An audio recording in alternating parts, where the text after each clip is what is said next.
Oi, gente, tudo bem? Eu vim falar com vocês hoje sobre um livro muito interessante que eu terminei de ler nessa semana e que me trouxe vários insights que eu gostaria muito de compartilhar com vocês. É esse livro aqui, Por que Pessoas Inteligentes Cometem Erros Idiotas, do David Robson, que é um jornalista. Ele trouxe nesse livro uma densidade muito legal de pesquisas, entrevistas com pesquisadores do assunto. O livro ele é recheado de fatos reais, situações práticas, aonde os conceitos que ele traz no livro são muito bem ilustrados. Então, já começo dizendo que é um livro com muita evidência, inclusive no final tem um monte de páginas de referências que ele utilizou para a escrita do livro. E ele traz alguns conceitos muito legais mesmo, muito interessantes sobre inteligência, sabedoria de vida, estratégias para a gente lidar com armadilhas da inteligência e também algumas informações muito importantes para o contexto corporativo, de organizações e de liderança. Ele já começa trazendo o conceito de inteligência, como a gente tem estudado ao longo dos anos a inteligência, tem buscado ferramentas para medir níveis de inteligência, de cognição e de desempenho na vida. Uma das formas mais conhecidas, né, uma das ferramentas mais conhecidas é o coeficiente de inteligência, que é o teste do QI, e ele começa trazendo uma pesquisa muito interessante realizada por Lewis Terman, onde ele avaliou diversas crianças por longos anos, avaliando se as crianças que tinham um QI muito maior do que outras tiveram sucesso na vida. E é muito interessante a gente ver que ao longo do estudo, né, um estudo que foi muito longo, muito prolongado, houveram outros pesquisadores também que se envolveram e que fizeram depois subgrupo das crianças que tinham um QI muito elevado, e onde foi evidenciado que essas crianças que tinham um QI muito maior do que as outras, elas não necessariamente tiveram um destino melhor. Isso considerando já a idade de 50, 40 anos dessas crianças, né, depois de adultas, como elas estavam. E a verdade é que essa inteligência não protegeu elas de muitas situações. Um dos motivos pelos quais essas pessoas com altos níveis de inteligência não necessariamente tomaram decisões é porque elas consideraram que a inteligência tinha a ver com sabedoria de vida. Aqui entra um princípio muito interessante, e agora aqui abrindo um parênteses, né? Tem a ver com o livro de Provérbios, onde está escrito para a gente não se apoiar na própria inteligência, não se apoiar no próprio entendimento. Quando a gente cresce ouvindo que a gente é muito inteligente e vem muita validação externa, né? A gente vê que a gente tem realmente um desempenho melhor, as professoras se conhecem, os pais se conhecem, você age de forma diferente das outras crianças, existe uma formatação mental de que você vai conseguir lidar com as coisas de uma forma diferente das outras pessoas. E nesse sentido, muitas dessas crianças crescendo nesse formato, elas na vida adulta tomaram muito mais riscos, considerando que o fato de ser inteligente tiraria elas dessas situações complexas, né? Então a gente está falando de pessoas que foram presas, se envolveram com drogas, tiveram relacionamentos muito tristes, assim, né? Muito devastados, tiveram situações de não ter onde morar, enfim. Então, nesse contexto, a gente vê que a inteligência, muitas vezes, se tratando do coeficiente de inteligência, não necessariamente ela vai se refletir no melhor desempenho de vida, no sentido de melhores tomadas de decisão, no sentido de melhores, de uma sabedoria realmente daquilo que é melhor para si, sabe? Então a inteligência ela pode se tornar uma armadilha. Então se apoiar nela pode ser muito negativo, pode te colocar numa situação onde você acha que ela vai te salvar e ela realmente não vai te salvar. É preciso ter mais prudência, às vezes por ser tão inteligente a gente acaba sendo menos prudente, e esse é um ponto. Então esse é o primeiro erro que a gente precisa considerar. Então a inteligência é diferente da sabedoria, e é interessante que o livro traz um conceito nesse sentido, de coeficiente de inteligência e coeficiente de racionalidade. Pessoas que têm o coeficiente de racionalidade mais alto têm melhores decisões na vida, decisões práticas. Quem tem melhor QI nem sempre tem as melhores decisões de vida, e na verdade, quanto maior o QI, muitas vezes menor o QR, esse coeficiente de racionalidade, tá?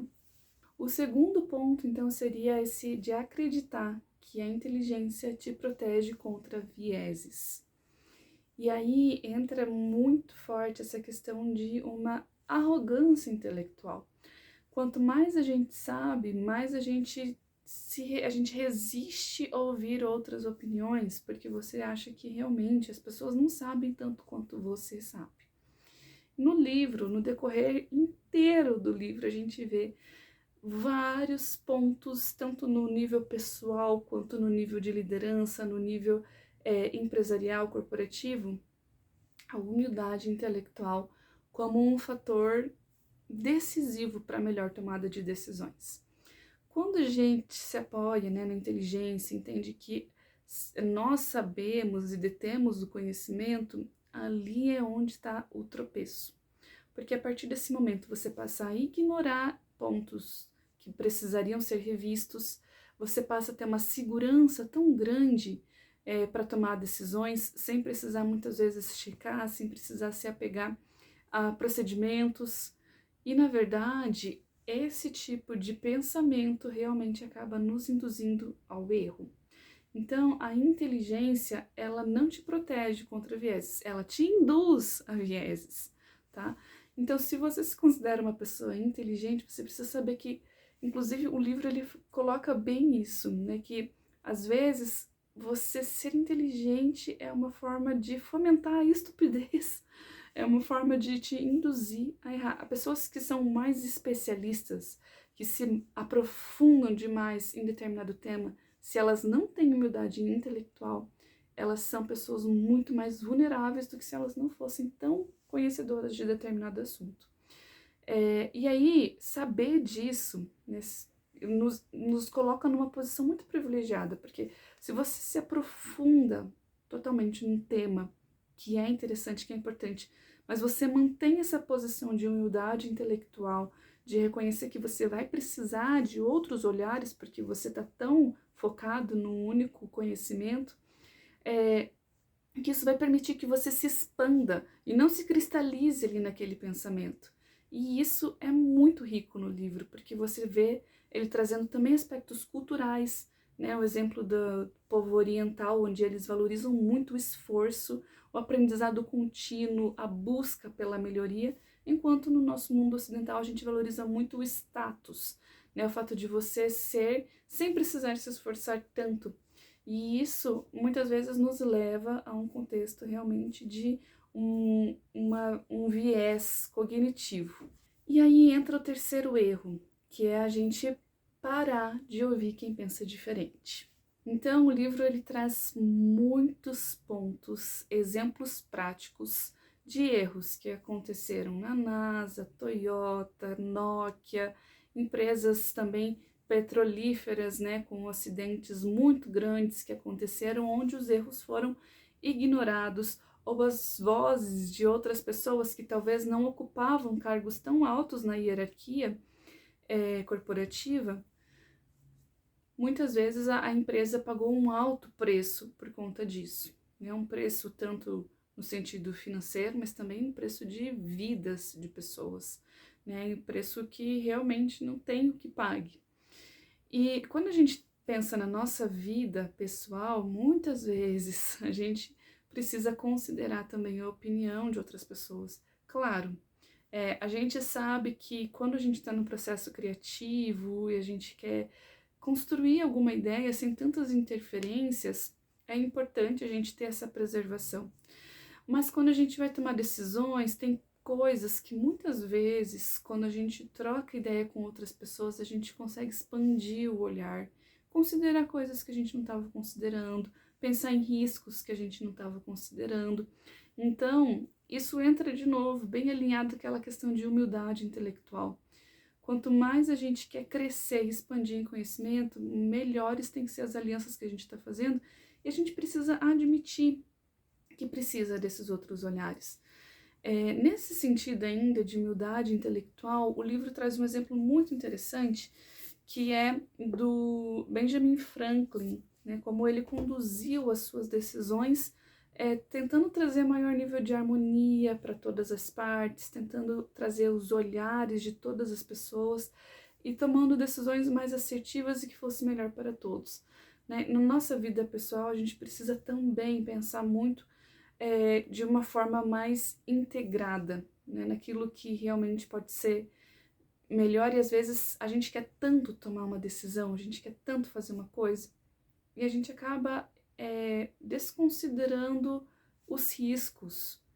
E aí, nisso que a gente desconsidera os riscos, muitas vezes pode acontecer realmente desse risco não ser executado, né, não acontecer, mas a gente precisa considerar, sim, e tomar já algumas medidas de prevenção, né, de minimização disso, né, um exemplo muito claro disso, por exemplo, ter um seguro para o carro, né, você assumir que existe um risco de você sofrer um acidente, do carro ser roubado, de você ficar sem o carro.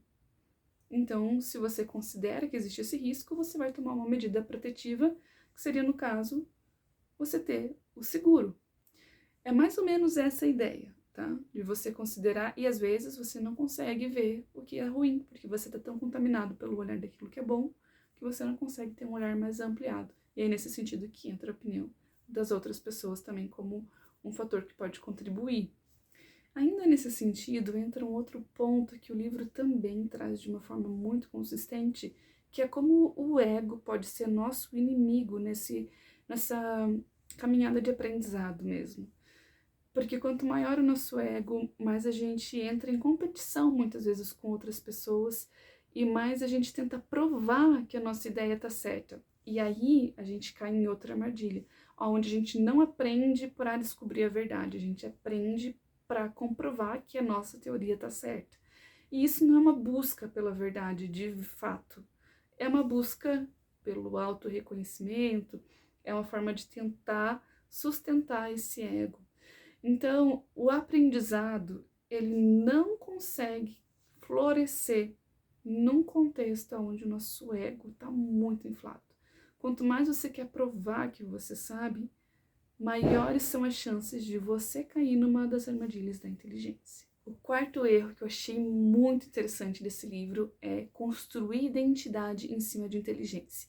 Eu já comentei no começo do vídeo sobre essa questão do estudo, né, do Lewis Terman com as crianças, falando sobre essa questão da inteligência.